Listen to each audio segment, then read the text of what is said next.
That comes down to, you know, how much do we let this other stuff affect us internally, you know, so we can still have those energies. But most people will find that they will have that time of going through that darkness, because you're going to have to understand it and then come out of it again to be able to rise so up. when I went through the last couple of years, that purification, it wasn't so much an existential angst or a cognitive dissonance, or well, it was a cognitive dissonance when I was being bullied because I'm autistic, and then, you know, when you go into a meeting and someone says, they say this to your face, and then they tell a different colleague you're supposed to be doing something else. It was all like madness, like what is going on here?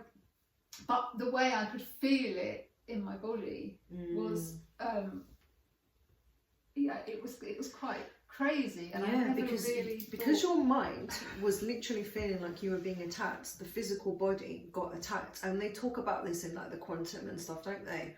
You know, this is how entangled everything is, and we forget how much our mind affects reality. And this is a big part of understanding energy as well, and in the transmutation process, because this is what it's about, like learning how to deal with energy so that you can, you know, be okay, because otherwise we can cause ourselves loads of harm as well. So what it was doing was disconnecting me from source. Disconnecting you from source, but also like actually showing you what you were feeling. So because in your mind you were feeling this attack was real, it was an attack, right? So the body showed you, I'm being attacked physically. I could feel energy coming at me from this, wasn't as if they had a knife. I mean, it was really because some people are so sensitive like that. So when people are holding a really negative energy, and so it's very dense, it's very dark. It's the same as light. So like when you shoot light at people, like when you do light work, like literally energy work, you're infusing people with light to bring healing or whatever you're doing, right? But people can do that with darkness too. And if you're sensitive and you're not shielded, and you're not, you know, standing in that power of yourself as well, then that attack energy can come through, and you're extra sensitive. It chips away. Yeah, absolutely. And then you're kind of. It does. And then after that process, your higher self had to kind of come in and be like, you know, well, what are we doing with this? You know, that's why you have to surrender to it and just be like, well, this is what it is, but now I'm going to come out of it. And then so I had to get out of that environment. It was very toxic to me.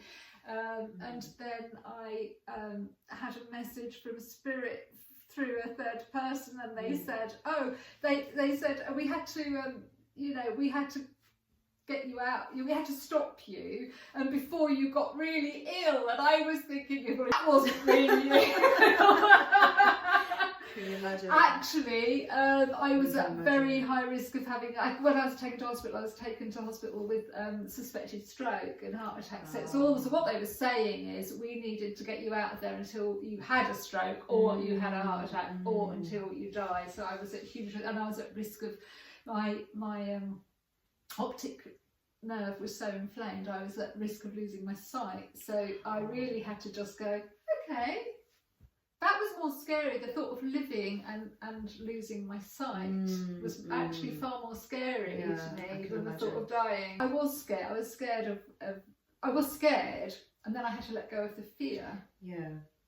But then I realised, when I surrendered to the lights.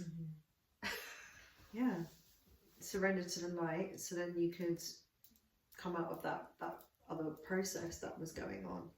Really, it's a false thing of the mind anyway, isn't it? It's actually a trick that this fear takes over you, false evidence appearing real.